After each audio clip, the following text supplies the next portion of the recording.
चाणक्य की एक प्रेरणादायक कहानी यहां दी गई है। प्राचीन काल में जब मगध पर धनानंद का क्रूर शासन था, तब एक छोटे से गांव में एक बुद्धिमान और दूरदर्शी ब्राह्मण रहता था, जिसका नाम चाणक्य था। वह एक साधारण व्यक्ति था, लेकिन उसकी बुद्धि असाधारण थी। एक बार राजा धनानंद ने एक बड़ा यज्ञ आयोजित किया और सभी विद्वान ब्राह्मणों को आमंत्रित किया। चाणक्य भी इस यज्ञ में शामिल होने गए, लेकिन धनानंद अपने अहंकार में इतना चूर था कि उसने चाणक्य का अपमान किया और उन्हें धक्का देकर बाहर निकाल दिया। इस अपमान से चाणक्य को बहुत क्रोध आया और उन्होंने अपनी शिखा खोल दी, जो उस समय ब्राह्मणों द्वारा एक प्रतिज्ञा लेने का प्रतीक था।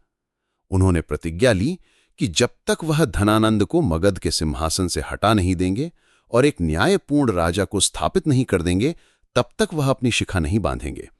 यह एक बहुत बड़ी प्रतिज्ञा थी, क्योंकि धनानंद की सेना बहुत शक्तिशाली थी और उसके पास अपार धन था। लेकिन चाणक्य अपनी प्रतिज्ञा पर अटल थे। उन्होंने एक युवा लड़के की तलाश शुरू की जिसमें राजा बनने की क्षमता हो। काफी खोजबीन के बाद उन्हें एक चरवाहे का बेटा मिला जिसका नाम चंद्रगुप्त था। चंद्रगुप्त में चाणक्य ने वह क्षमता देखी जो एक महान राजा बनने के लिए आवश्यक थी। चाणक्य ने चंद्रगुप्त को अपने साथ लिया और उसे शिक्षा देना शुरू किया। उन्होंने उसे युद्ध कला, राजनीति, अर्थशास्त्र और शासन के सभी पहलुओं में प्रशिक्षित किया। यह एक लंबा और कठिन सफर था, लेकिन चाणक्य के मार्गदर्शन और चंद्रगुप्त की कड़ी मेहनत रंग लाई। चाणक्य ने अपनी कूटनीति और बुद्धिमत्ता का उपयोग करते हुए छोटे छोटे राज्यों को धनानंद के खिलाफ एकजुट किया। उन्होंने धनानंद की कमजोरियों का फायदा उठाया और उसकी सेना को कमजोर करने के लिए रणनीतियां बनाईं।